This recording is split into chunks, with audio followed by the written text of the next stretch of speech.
এই মুহূৰ্তত ৰাজ্যৰ চাকৰি প্ৰত্যাশী লাখ লাখ যুৱক যুৱতীৰ বাবে জনাব বিচাৰিছোঁ গুৰুত্বপূৰ্ণ খবৰ।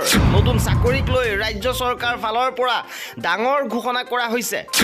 নিবনুৱা যুৱক যুৱতীৰ বাবে চৰকাৰে লৈছে নতুন আঁচনি। এই আঁচনিৰ অধীনত ৪৫,০০০ নিবনুৱাই চাকৰি লাভ কৰিব। আঢ়ৈ বছৰৰ ভিতৰত আগন্তুক আঢ়ৈ বছৰৰ ভিতৰত নতুনকৈ ৪৫,০০০ চাকৰি দিয়া হ'ব। তৃতীয় চতুৰ্থ বৰ্গত এই নিযুক্তি কৰিব। আঢ়ৈ বছৰত ৪৫,০০০ চাকৰি মন্ত্ৰী পীযুষ হাজৰিকাই এই ঘোষণা কৰিছে। উল্লেখযোগ্য যে শেহতীয়াভাৱে ৰঙিয়াত অনুষ্ঠিত হৈছে বিজেপিৰ বিশাল যোগদান সমাৰোহ। এই সমাৰোহত মন্ত্ৰী পীযুষ হাজৰিকাই ৰাজ্যৰ হাজাৰ হাজাৰ নিবনুৱাক এই প্ৰতিশ্ৰুতি প্ৰদান কৰিছে যে আগন্তুক আঢ়ৈ বছৰৰ ভিতৰত ৪৫,০০০কৈ নতুন চাকৰি দিয়া হ'ব। আৰু এই সম্পৰ্কত তেওঁ উল্লেখ কৰিছে যে বিগত আঢ়ৈ বছৰত ৮৭,০০০ নিবনুৱা যুৱক যুৱতীক ইতিমধ্যে চাকৰি প্ৰদান কৰা হৈছে।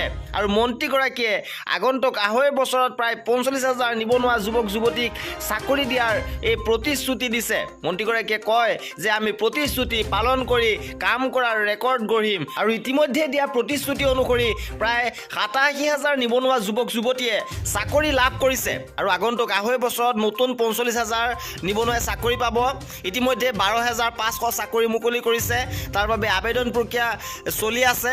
ইয়াৰ বাবে যদি যিসকলে আবেদন কৰা নাই অতি শীঘ্ৰে আবেদন কৰক। ভিডিঅ'টো শেষলৈকে চোৱাৰ বাবে বহুত ধন্যবাদ।